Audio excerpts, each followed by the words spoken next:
मुंगी आणि कबूतर.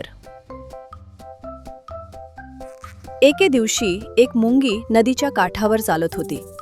तेव्हा अचानक तिचा तोल गेला आणि ती पाण्यात पडली.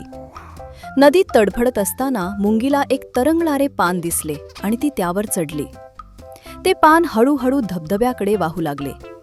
मुंगी घाबरली आणि मदतीसाठी ओरडू लागली, "मला वाचवा, कुणीतरी मला वाचवा!"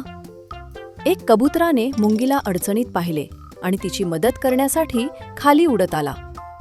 कबुतराने आपल्या चोचीने ते पान हलक्या हाताने उचलले आणि सुरक्षित ठिकाणी ठेवले. मुंगी म्हणाली, "तू माझा जीव वाचवला. मी नक्कीच एक दिवस तुझी मदत करेन." कबुतराने निरोप घेतला आणि जंगलाकडे उडून गेला.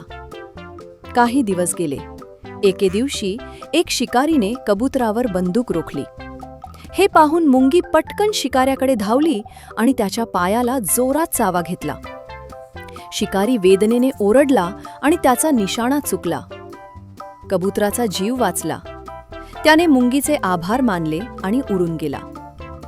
कथेचा बोध: मदत करण्यासाठी कोणीही खूप लहान किंवा खूप मोठा नसतो.